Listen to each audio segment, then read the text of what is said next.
በስመ አብ ወወልድ ወመንፈስ ቅዱስ አሐዱ አምላክ አሜን። በስመ አብ ወወልድ ወመንፈስ ቅዱስ አሐዱ አምላክ አሜን።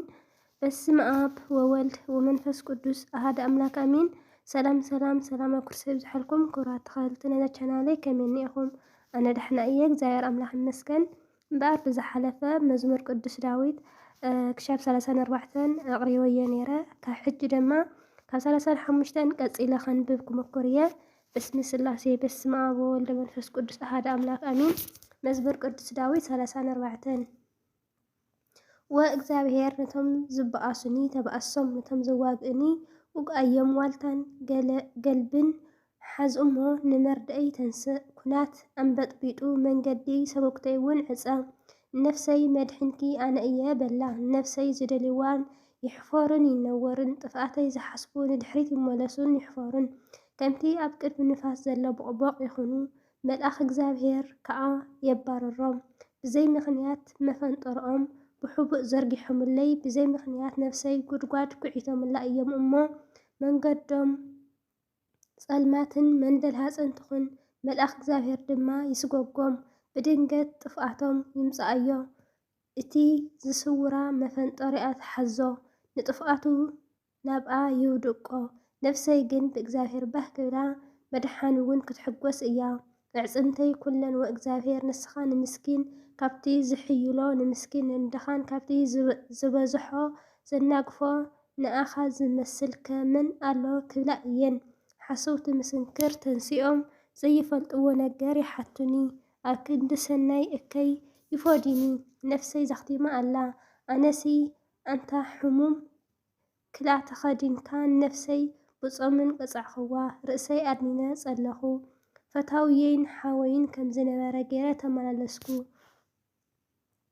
ብወላዲቱ ከም ዝበኪ ደኒነ ሓዘንኩ እንተሓዘንኩሲ ገና ሓቢሮም ባህ በሎም ክፍኣት ሓበሩለይ ኣይፈለጥክን ከዓ ቀዲድኒ ኣይሓደገንን እውን ምስቶም ግብዛትን ወዘኛታትን ኮይኖም ኣስናኖም ሓርቆምለይ ጎይታየ ክሳዕ መዓዘ ንዘይከጥሙተ ኢኻ ነፍሰይ ካብ ጥፍኣቶም ንታቐንደይ ካብ ኣናብስ ኣናግፋ ኣብ ዓብዪ ማሕበር ኣመስግነካ ኣብ ማእኸል ብዙሓት ህዝቢ ኣወድሰካ ነቶም ብኸምኡ ዝፀረሩኒ ብኣይ ኣይተሓጐሱን ነቶም ብዘይ ምኽንያት ዝጸልኡን እውን ብዒንቶም ኣጣቐሱለይ ሰላም ኣይዛረብን እዮም እሞ ነቶም ርጉኣት እቲ ሃገርሲ ጥልመት ይምህዝሎም ኣለዉ ኣፎም ናበይ ሃህ ኣቢሎም እሰይ እሰይ ዓይነይ ርእየቶ ይብላ ኣለዉ ወእግዚአብሔር ርኢኻዮ ሱቕ ኣይትበል ጎይታየ ካባይ ኣይትርሓቕ ወኣምላኸይ ጎይታይ ንመሰለይ ንቓሕ ነገረይ ድማ ተንስእ ወእግዚአብሔር ኣምላኸይ ከም ጽድቅኻ በይነለይ ብኣይ ድማ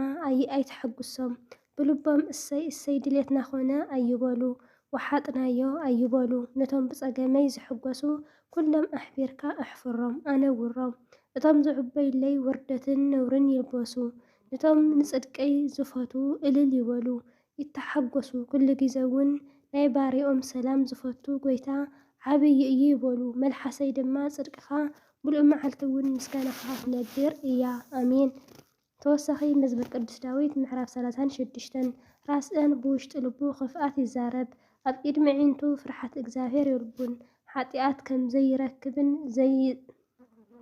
ዘይጸልእንሲ ብዒንቲ ንርእሱ ይጥብራ እዩ እሞ ቃላት ኣፉ እከይን ጥልመትን እዩ ጠቢብ ምዃን ሰናይ ምግባርን ሓዲጉ ኣብ ምድቃሱ ክፍኣት ይፍሕስ ኣብ ዘይጽብቕቲ መንገዲ ይቐውም ንእከይ ኣይጽየፎን እዩ ወእግዚአብሔር ሳህልኻ ክሳዕ ምኽንያት እምነትካ እውን ክሳዕ ደበናታት ይበጽሑ ጽድቅኻ ከም ኣኽራን ኣምላኽ እዩ ፍርድታትካ ገፊሕ መዓሙቕ እዩ ጎይታየ ንሰብን እንስሳን ተብልህ ኢኻ እሞ ወኣምላኽ ሳህልኻ ክንደይ ክቡር እዩ ደቂ ሰብ ኣብ ትሕቲ ጽላል ኣኽናፍካ ይጽጉዑ ብስብሒ ቤትካ ይጸጉ ካብ ወሓዚ ባህታኻ እውን ተስትዮ ናይ ህይወት ፈልፋሊ ኣባኻ እዩ እሞ ብብርሃንካ ብርሃን ንርኢ ኣለና ሳህልኻ ነቶም ዝፈልጡኻ ጽድቅኻ እውን ንቑንዓት ልቢ ወሰኸ እግሪ ዕቡይ ኣይምፀአኒ ኢድ ራስኢ ኣይተስጓጎኒ እንሆ ነቶም ገበርቲ እኮይ ኣባኻ ወደቑ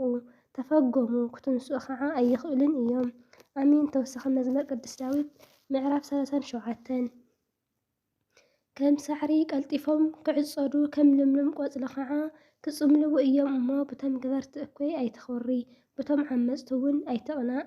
ብእግዚአብሔር ተማዕቂበ ሰናይ ድማ ግበር፣ ኣብታ ሃገር ተቐመጥ፣ እምነት ከዓ ድለ። ብእግዚአብሔር ተሓጐስ፣ ልብኻ ዝደለዮ ንሱ ክህበካ እዩ። መንገዲ እግዚአብሔር ኣማዕቅቦ፣ ኣብኡ ተወከል፣ ንሱ እውን ከስልጠልካ እዩ። ንሱ ንጽድቅኻ ከም ብርሃን ንፍርድኻ እውን ከም ቀትሪ ከውፅአ እዩ። ንእግዚአብሔር ሃዲእኻ ተጸበዮ፣ በቲ መንገዲ ዝሰልጠሉ በቲ ሕሱም ዓቐና ዝፍጽም ሰብ ኣይትኾሪ። እኩያት ክጸንቱ እዮም፣ ንእግዚአብሔር ዝጽበይዎ ግን ምድሪ ክወርስዋ እዮም። እሞ ኩራ ግደፍ፣ ርሕቐትካ እውን ሕደግ፣ ኣይተንጸርጽር። እዚሲ ናብ እከይ ጥራይ እዩ ዘብጽሕ፣ ቁሩብ ጸኒሑ እቲ ረስኢ የለን። ቦትኡ ክትደልዮ ኢኻ ኣይክህልን ድማ እዩ። ትሑታት ግን ምድሪ ክወርስዋ እዮም፣ ብበዝሒ ሰላም ከዓ ደስ ክብሎም እዩ። ራስኣን ንጽድቁ ይፍሕስሉ፣ ኣስናን እውን ይሕርቁምሉ። እግዚአብሔር ዕለት ከም እትመጽእ ይርኢ እዩ እሞ ይስሕቆ። ራስኣን ንጥቑዓን ድኻን ከውድቕዎ፣ ነቶም ብቕኑሕ መንገዲ ዝኸዱ ከዓ ክሓርድዎም ሰይፎም ምስ ቀስቶም ገተሩ።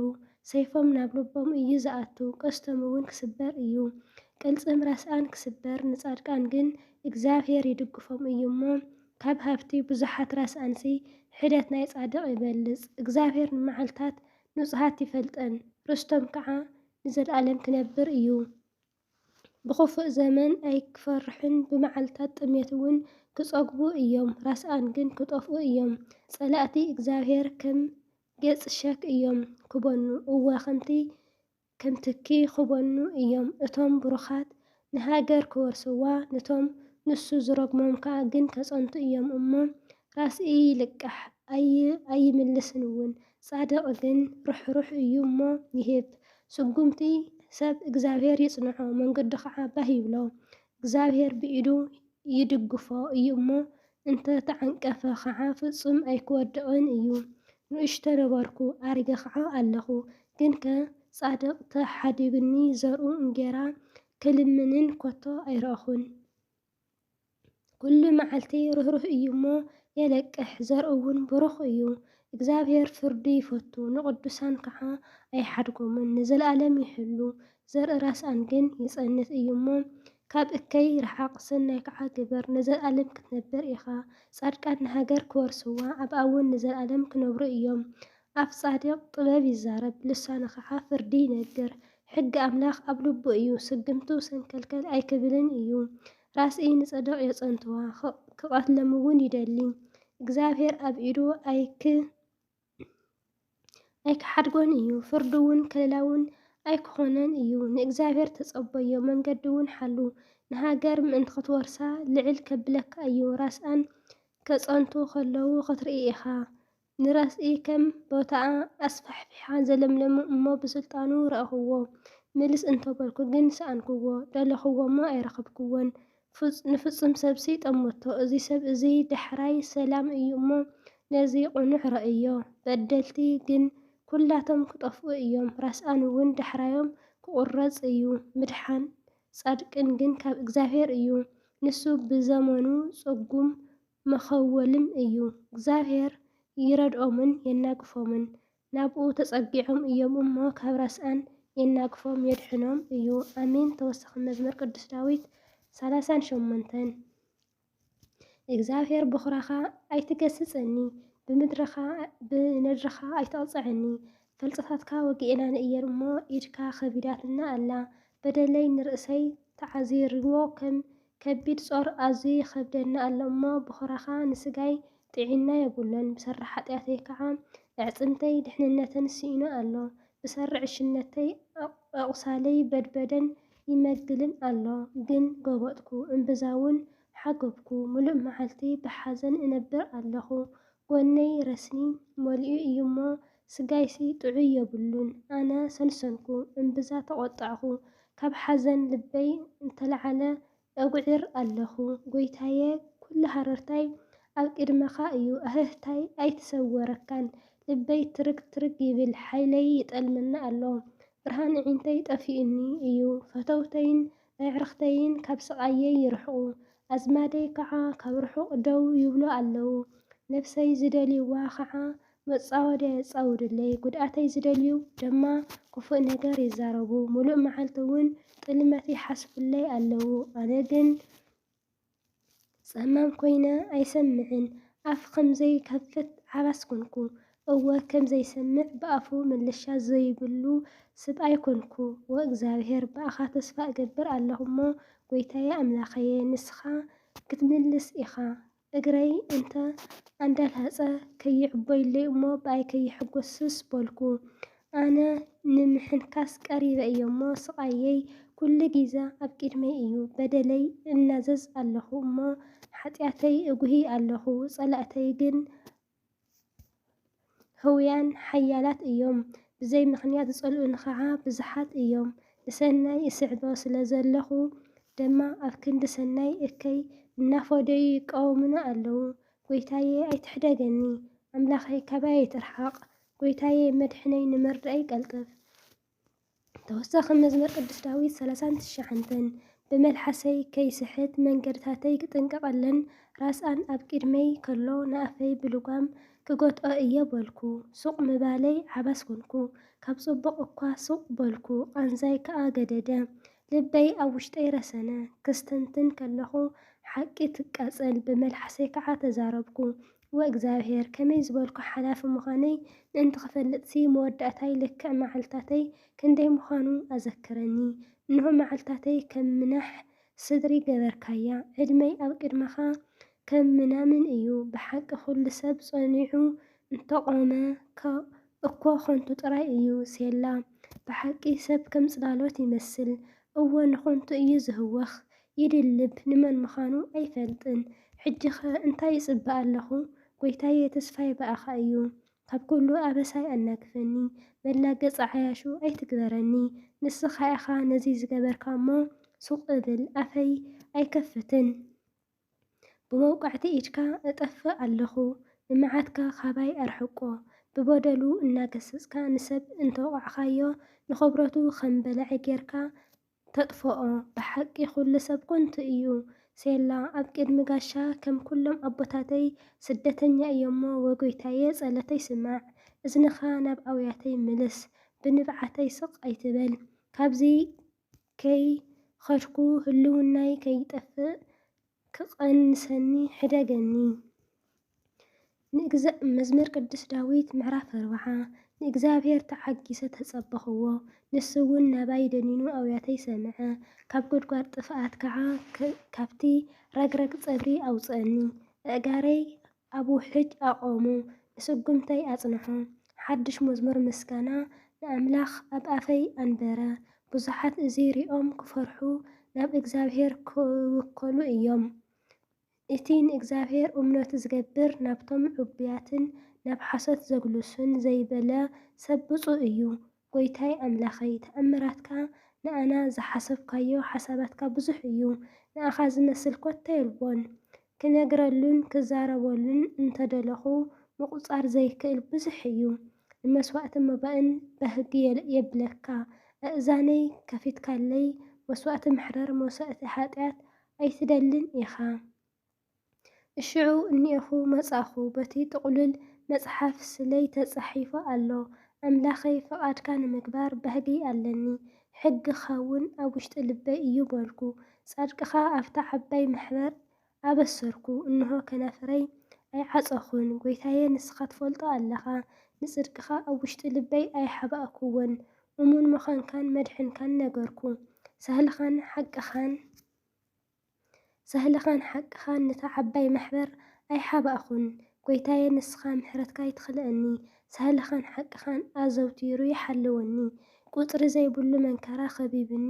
ምርኣይ ክሳዕ ዝስእን በደለይ ኣርኪብኒ። ካብ ጸጉሪ ርእሰይ በዚሑ እዩ እሞ ልበይ ጠሊምኒ እኒአኹ። ወእግዚአብሔረይ ንምንጋፈይ ስመር። ጐይታየ ንምርዳይ ቀልጥፍ። ነፍሰይ ከጥፍእዋ ዝደልዩ ኩላቶም ሓቢሮም ይሕፈሩ ይነወሩ። እቶም ብመከራይ ዝሕጐሱ ንድሕሪት ይመለሱን ይሕፈሩን። እቶም እሰይ ዝብሉኒ ብሰሪ ነብሮም ይሰንብዱ። ንኣኻ ዝደልዩ ኩሎም ይተሓጐሱ፣ ብኣኻ እውን ባህ ይበሎም። መድሕንካ ዘፍቅሩ ዘበሉ ከየብኮሩ ንእግዚአብሔር ዓብዪ እዩ ይበሉ። ኣነስ ንሽግርን ምስኪን እየ፣ እግዚአብሔር ግን ይሓልየለይ ኣሎ። ረዳእየይን መናገፍየይን ንስኻ ኢኻ ኣምላኸይ ኣይትደንጊ። መዝሙር ቅዱስ ዳዊት ምዕራፍ 41 ንድኻ ዝሓልየሉ ብፁዕ እዩ። እግዚኣብሔር ብመዓልቲ መንከራ ይናግፎ፣ እግዚኣብሔር ይሕልዎ ብሂወት እውን የንብሮ። ንሱ ኣብ ምድሪ ብፁዕ ይኸውን፣ ናብ ፍቓድ ጸላእቱ ኣይትሕልፎን ኢኻ። ኣብ መደቀሲኡ ደንሲአ ኩሉ እግዚኣብሔር ይድግፎ፣ ንስኻ ብሕልሙ ናብ ዘላ ዓራት ተንጽፈሉ። ጐይታየ በዲለካ እየሞ መሓረኒ፣ ነፍሰይ ኣሕውያ በልኩ። ጸላእተይ መዓዝኮን ክመውቱ መዓዝስ ስሙ ክጠፍእ እዩ ኢሎም ብኣይ ክፉእ ይዛረቡ ኣለዉ። ሓደ እንተበጽሐኒ ብልግሚ ይዛረቡ፣ ኣብ ልቡ ክፍኣት ይእክብ ምስ ወፀ ይዛረቡ። ኩሎም ጸላእተይ ብኣይ ነንሕድሕዶም የሕሸኽሽኹ፣ ግብሪ እከይ ጠቢቑዎ ኣሎ። በጢሉ እዩ እሞ ከቶ ኣይክትንስእን እዩ እናበሉ ብኣይ ክፉእ ይምህዙ ኣለዉ። እወ እቲ ዝኣምኖ እንጌራይ ዝበልዕ ፈታውየይ እኳ ሸኾንኡ ኣልዓለለይ። ንስኻ ግን ጐይታይ መሓረኒ፣ ክፎድዮም ከዓ ኣተንስአኒ። ጸላእተይ እንተዘይተዓወትለይ ብዙይ ንስኻ ከም ዝባህካኒ ይፈልጥ ኣለኹ። ንዓየሲ ብንጽህናይ ትድግፈኒ፣ ኣብ ቅድሚ ገጽካ ከዓ ንዘለኣለም ተንብረና ኣለኻ። ወእግዚአብሔር ኣምላኽ እስራኤል ካብ ዘለኣለም ንዘለኣለም ይባረኽ ኣሜን። መዝሙር ቅዱስ ዳዊት 42 ኢራብ ናብ ዓይኒ ማይ ከም እትናፍቕ ከምኡ ከዓ ነፍሰይ ናባኻ ትናፍቕ ኣላ። ነፍሰይ ንኣምላኸይ ነቲ ሕያው ኣምላኽ ትጸምኦ ኣላ። መዓስ ኮን ክመጽእ እዩ ኣብ ቅድሚ ገጹ ኣምላኽሰይ ክቐውም እየ። ኩሉ ግዜ ኣምላኽ ኣባይ ኣሎ ክብለኒ ከለዉ ለይትን መዓልትን ንባዓተይ ተቐለብኩ። ኣነ ምስ ብዙሓት ምስቶም ብድምፂ እልልታ ምስጋና በዓል ዘብዕሉ ህዝቢ ኸይደ ናብ ቤት ኣምላኽ ኣምራሕሞ ከም ዝነበርኩ እናዘከርኩ ነፍሰይ ናብ ውሽጠይ ፈሰሰት። ነፍሰይ ንምንታይ ትጉሂ? ንምንታይ ኣብ ውሽጠይ ትህውኽና ኣለኺ? ስለ መድሕን ገጽ ገና ከመስግኖ እየሞ ተስፋኺ ኣምላኽ ግበሪ። ወኣምላኽ ነፍሰይ ኣብ ውሽጠይ ትጉህ ኣላ። ስለዚ ከዓ ካብ ምድሪ ዮርዳኖስ ካብ ኣኽራን ሄርሞን ኣብ ዝባን ምስጢር እዝክረካ ኣለኹ። ብድሃይ መንጫዕጫዕታ መዓሙቕ ንመዓሙቕ ጽዋዕን ሻምቦታትካን ማዕበላትካን ዘበለ ብልዕለይ ሓለፈ። እግዚኣብሔር ልውሃቱ ብመዓልታተይ ይሰድድ፣ ብለይቲ ድማ መዝሙር ምሳይ ኣሎ። ንኣምላኽ ህይወተይ እልምን፣ ኣነ ኣምላኽ ከውሐይ ንምንታይ ኢኻ ዘረስዕኻኒ? ንምንታይ ብሰሪ ጥቕዓት ጽልኢ እናሓስኩ ዝኸይድ እብል ኣለኹ። ኩሉ መዓልታተይ ኣምላኽካ ኣበይ ኣሎ እናበሉ ተጻዋርተይ ኣዕጽምተይ ከም ዝቐጥቅጥ ገይሮም ይጸርፉኒ። ነፍሰይ ንምንታይ ትጉሂ? ንምንታይሲ ኣብ ውሽጠይ ትህውኽና ኣለኺ? ንምድሓን ገጸይን ኣምላኸይን ገና ከመስግኖ እየሞ ተስፋኺ ኣብ ኣምላኽ ግበሪ። ተወሳኺ መዝሙር ቅዱስ ዳዊት ምዕራፍ 43 ኣምላኸይ በይነለይ፣ ምስቲ ምሕረት ዘይብሉ ህዝቢ ተማጐተለይ። ካብ ሓሳውን ዓመፀን ሰብ ኣድሕነኒ። ኣምላኸይ ሓይለይ ንስኻ ኢኻ። ስለምንታይ ደርቤኻኒ? ስለምንታይ ከ ብሰሪ ጠቃዕተይ ጽልኢ እናሓዘንኩ እኸይድ ኣለኹ? ብርሃን ሓቅን ለኣኽ ንሳተን ይምርሓኒ። ናብ ቅድስቲ ኸረንካ ናብ ማሕደረትካ ይብፅሓኒ። እሽዑ ናብ መሰውኢ ኣምላኽ ናብ ኣምላኽ ደስታይን ታሕጓሰይን ከኣቱ እየ። ወእግዚአብሔር ኣምላኸይ ብበገና ከመስግነካ እየ። ነፍሰይ ስለምንታይ ትጉሂ? ስለምንታይ ከ ኣብ ውሽጢ ትህውኽና ኣለኺ? ንመድሕን ገጸይ ኣምላኸይ ገና ከመስግኖ እየሞ ተስፋኺ ኣብ ኣምላኽ ግበሪ። ኣሜን። ተወሳኺ መዝሙር ቅዱስ ዳዊት ምዕራፍ 44 ኣምላኽ ነቲ ቀደም ብዘመናቶም ዝገበርካዮ ግብሪ ኣቦታትና ኣዘንትየሎም በእዛና ሰሚዕናዮ። ብሂግናዮም ነበርካ እሞ ብየማናይ ኢድካ ቐልጽምካን ብብርሃን ገጽካን እዮም እምበር ብሰይፎምን ነቲ ሃገር ኣይወረስዋን። ብቐልጽሞም እውን ኣይደሓኑን እሞ ንህዛብ ብኢድ ሰጐካ። ነቶም ተኸልካ ንህዝብታት ኣጥፋእኻ፣ ንኣቶም ኣግፋሕኻ። ወኣምላኽ ንስኻ ንጉስ ኢኻ፣ መድሕን ያዕቆብ ኣዝዝ። ብቐስተይ ኣይኮንኩን ዝውከል፣ ሰይፈይ እውን ኣይክድሕንን እዮሞ። ንተጸራርትና በኣኻ ኢና እነውድቖም፣ ንተቃወምትና እውን ብስምካ ኢና ንረግጾም። ካብ ተጻዋርትና ዘድሓንካና ንጸላእትና እውን ዘሕፈርካዮምሲ ንስኻ ኢኻ። ኩሉ መዓልቲ ብኣምላኽ ንሕበን፣ ስምካ ንዘለኣለም ነመስግኖ። ሴላ ሕጂ ግን ደርቢኻና ኣሕፈርካና እውን ምስ ሰራዊት ድማ ኣይትዋፀአን ኣለኻ። ካብ ተጻረረ ኣምላኽ ጸላእትና እውን ዘሞቱና ኩሎም ከም ኣባጊዕ ክንብላዕ ኣሕሊፍካ ሃብካና። ኣብ ኣህዛብ እውን ፋሕ ኣበልካና። ንህዝብኻ ብኸምኡ ሸጥካ ብዋጋ ኣይረብሕን። ገራውትና መጽረፊ ኣብ ዙርያና ንዝነበሩ ከዓ መበለቲኦምን መላገጺኦምን ገበርካና።